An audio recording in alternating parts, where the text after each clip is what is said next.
Hello and welcome back to my channel. Thank you so much for tuning in. If you're new here, this is a nutrition and lifestyle channel. On this channel, we talk about nutrition, we talk about food, we talk about very easy tips and tricks that can help you maintain a healthy lifestyle. So please consider subscribing and turn on your notification bell so that you don't miss out on the videos that I post. So on today's video, we are going to talk about inflammatory bowel disease, and this is simply chronic inflammation of your digestive tract. So the digestive tract starts all the way from your mouth to the esophagus, to the stomach, to the small intestines, large intestines, the rectum, through the anus. So when the digestive tract is inflamed, it may bring certain signs and symptoms, which is also different depending on how severe the inflammation is and where exactly in your body the inflammation is. So the common signs and symptoms of inflammatory bowel disease may include a very reduced food intake as a result of nausea. We also have diarrhea. We also have bleeding, which may lead to anemia, fatigue, unintentional weight loss, and so much many other symptoms. We are talking about inflammatory bowel disease in relationship to your nutritional status and malnutrition. Okay, in the digestive tract, that is where food get digested and nutrients get absorbed. So when it's inflamed, that means it may not be able to function as it should, and most of the nutrients are not going to be absorbed in the body.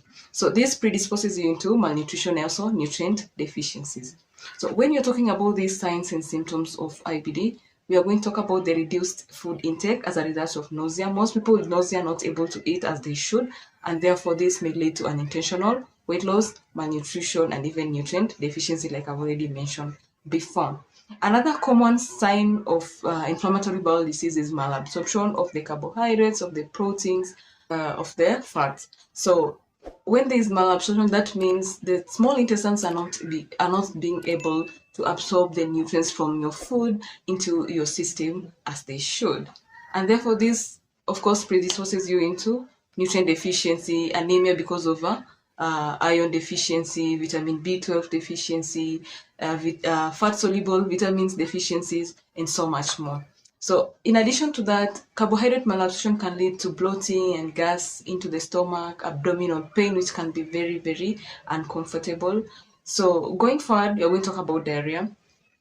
As a result of fat malabsorption, you may develop diarrhea. And diarrhea leads to loss of so much fluids in addition to nutrients, vitamin, minerals, and so much more. So diarrhea also predisposes you into dehydration, loss of vitamins, loss of nutrients, and therefore malnutrition. Also, we are talking about bleeding through the vomiting, through bloody stool. This also can lead into anemia, can lead into fatigue. So how do we manage inflammatory bowel disease nutritionally? What is the nutrition management? So in this case, we are talking about food. We're talking about you already have these signs and symptoms, so we need to know which foods you should choose that can help you manage the condition with ease. So point number one that is very, very important is we are dealing with someone with a very reduced food intake as a result of nausea. So we need to consider small, frequent meals, okay, rather than large meals, okay? This person is able to retain and absorb these nutrients from small amounts of food over time, because too much food may also lead into more vomiting and nausea at the same time. Also, another thing to consider is that we are talking about inflammation. So your digestive tract is inflamed. So you don't want to take in foods that are going to be harsh on your digestive tract. In this case, I'm talking about alcohol, taking too much alcohol, too spiced foods. Citrus fruits can really provoke your digestive tract even more, and you don't want to get into more problems. Rather, you want to ease the problem. Another thing to consider is to manage the diarrhea. You're losing too many fluids, you're losing too many nutrients at the same time. So you really need to up your game when it comes to water intake. Take more water so that you don't get into dehydration, you don't get into electrolyte balance, like I've already mentioned, fatigue, etc. When you're talking about diarrhea, we also need to avoid foods that are so much sugary, fatty foods, because these foods will tend to increase diarrhea. So bananas, rice, bread, these foods can be so much better as compared to fried foods like chips. And also because of malabsorption, which may lead to bloating and gas in your stomach, we really need to avoid the foods that are full of gas. We are talking about the cabbage, beans, carbonated drinks, because this will bring more gas into your stomach and it will be very, very uncomfortable for you.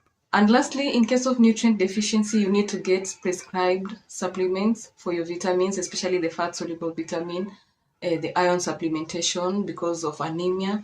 You really need to get them prescribed so that you don't overdo. We have discussed what inflammatory bowel disease is. We have discussed what the signs and symptoms are. And we have discussed about the foods that you need to eat and those that you need to avoid when you have inflammatory bowel disease. So this video was intended to be very short and precise. If you have any other questions, leave them on the comment section below. And please watch the previous video that I did on unintentional weight loss because it touches on something about inflammatory bowel disease as well. So thank you so much for joining me today. And please consider to subscribe and turning on your notification bell because I do post a video every month and you don't want to miss them. Until next time, bye.